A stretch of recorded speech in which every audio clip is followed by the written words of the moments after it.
Hi guys, Mitch Starc here again in the West Indies on tour. We're here now in Trinidad after the test in Barbados. I've got Matty Wade here who made his test debut for Australia, number 428 I believe, Matty. How was it, I guess, getting your cap from Ricky? Yeah, it was awesome. Obviously a surreal kind of feeling. Everyone grows up wanting to play cricket for Australia, so to get cap presented by one of the greatest players that have played for Australia was something that I'll never forget, definitely. It's obviously a good moment for you, and to get your first catch and your first runs for Australia, I guess a breath of fresh, or a relief, I guess. Yeah, definitely. Obviously, to get the first catch out of the way was a bit of relief. Thanks to Peter Siddle to get a nick to come through and take it cleanly. So yeah, it's always a relief to get a few in the gloves, and obviously the boys bowled really well throughout the whole test match, which was good to see.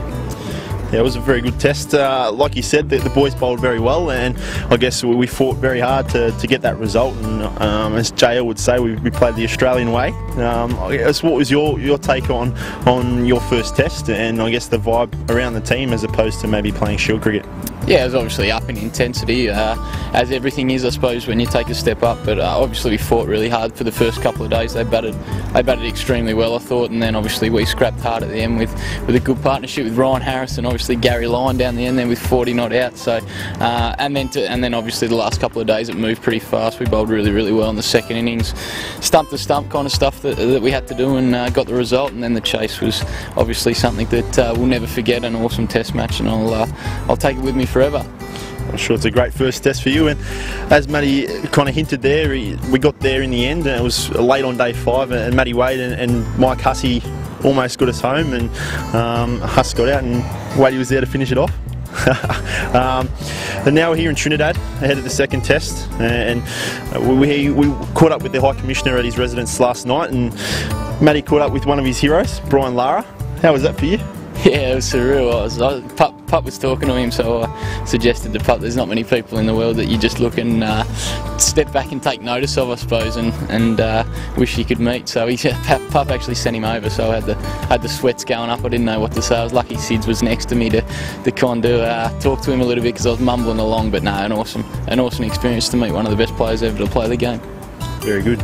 So we spoke to the few guys in the last few weeks about a few of the activities around the West Indies. We've been in Barbados for a couple of weeks. Yep. Did you do anything over in Barbados? I was pretty quiet. I had my partner over, so there was a lot of sitting by the pool and going for a swim in the ocean. There wasn't too much. A few walks down the road to get a lovely fish burger down the road, but there wasn't too much activity from me, just relaxing. That seems to be the order of the day over here, is sit by the pool and just chill out. Very good. You don't get too much of it in the winter back home. Well, I've been asked by a few people about, I guess, your relationship with Painey. Yep. You grew up 100 metres from him back in Tasmania before you obviously moved to Victoria.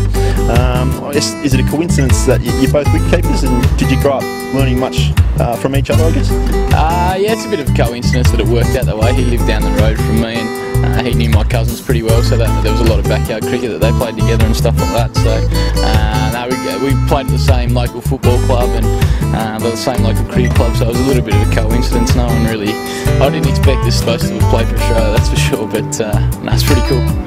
Well, hopefully Painey's back in action, playing some cricket soon. And I guess, have you got anything interesting you can tell us about Timmy? I haven't got a lot on Painey actually, but he claims that he was one of the best AFL players to come out of Tassie, and I can promise you that that's not the truth. That's about all I've got on him, but nah, he's a good guy. Very good. Well, we're heading into the second test here in Trinidad on Sunday. I can't even remember what today is, but yeah, in a couple of days' time. So, in fact, today's been rained out, and the ground's just behind us here, down near the water.